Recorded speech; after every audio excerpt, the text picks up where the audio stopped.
هذا القرآن يوحدنا لطريق الخير يوجهنا الله تعالى أنزله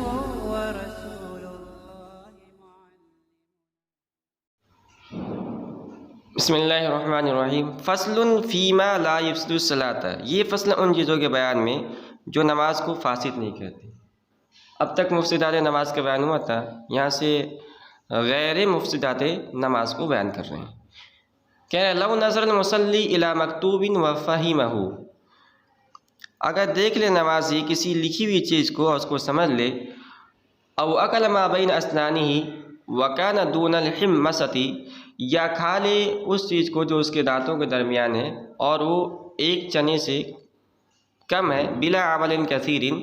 بغیر عمل کثیر کے، او مر مار فی موضع سجودہ، یا کوئی گزرنے والا گزرے سجدے کرنے کی جگہ سے، لا تفسد، تو اس کی نماز فاسد نہیں ہوگی۔ پہلی شکل یہ ہے کہ سامنے بورڈ ہے مصلی کے سامنے، اس پر کچھ لکھا ہوا ہے۔ اب آدمی نماز پڑھ رہا ہے تو اس کو چاہیے تو یہ تھا کہ خشوع خضوع کے ساتھ نماز پڑھے، سجدے قیام کی حالت میں اس کی نگاہ سجدے کی طرف ہو، لیکن اس نے اچانک سے نگاہ اٹھایا اور سامنے دیکھا کہ لکھا ہوا تھا، اس کو پڑھ بھی لیا، زبان سے نہیں، پڑھ بھی لیا ایسے دل کے اندر، اور سمجھ بھی لیا، تو اس کی نماز فاسد نہیں ہوگی۔ یا اس کے دانت میں کچھ پھنسا ہوا تھا، گوشت کھایا تھا تو اس کا ٹکڑا پھنسا ہوا تھا، نماز میں اپنے زبان کو چلا رہا تھا، چلاتے چلاتے نکل گیا، اس کو نگل لیا، تو اگر ایک چنے کی مقدار سے کم ہے تو اس کی نماز فاسد نہیں ہوگی۔ اور یہ کھانا بھی عمل کثیر کے بغیر ہونا چاہیے۔ یا کوئی گزرنے والا اس کے سامنے سے گزر گیا، تو اگرچہ اس میں گزرنے والا گناہ ہوگا گزرنے والے کو، حدیث کے اندر بہت سخت وعید آئی ہے، نمازی کے آگے سے نہیں گزرنا چاہیے، لیکن نمازی کی نماز کے اندر کوئی فرق نہیں پڑے گا۔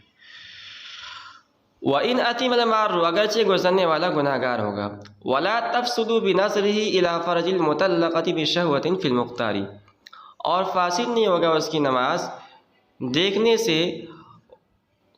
مطلقہ کے فرج کی طرف، شمگاہ کی طرف، شہوت کے ساتھ، فی المختاری، پسندیدہ قول کے موافق، وَإِنْ ثَبَتَ بِهِ الرَّجْعَةُ، اگرچہ اس سے رجعت ثابت ہو جائے گی۔ دیکھیے اس بارے سے دو مسئلے متعلق ہیں۔ پہلا مسئلہ یہ ہے کہ اگر نماز کی حالت میں کسی اجنبیہ عورت کی شرمگاہ کے اندرونی حصے پر کسی کی نظر پڑ گئی مصلی کی، تو اس کی نماز فاسد نہیں ہوگی، کیونکہ یہ عمل قلیل ہے۔ ایک مسئلہ تو یہ ہو گیا۔ دوسرا مسئلہ یہ ہے کہ ایک عورت ہے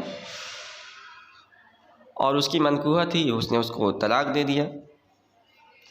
مثال کے طور پر ایک طلاق دیا تھا اس نے، اب ایک طلاق کے بعد رجوع کا اختیار ہوتا ہے، اور رجوع کے لیے یا تو قولی رجوع کرے، کہے کہ میں نے تم سے رجوع کر لیا،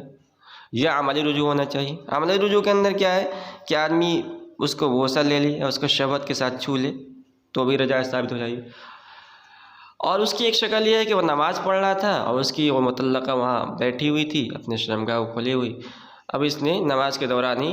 شہوت کے ساتھ اس کی شرمگاہ کو دیکھ لیا، تو اس سے رجعت ثابت ہو جائے گا، لیکن نماز کے اندر کوئی فرق نہیں پڑے گا، اس کی نماز فاسد نہیں ہوگی۔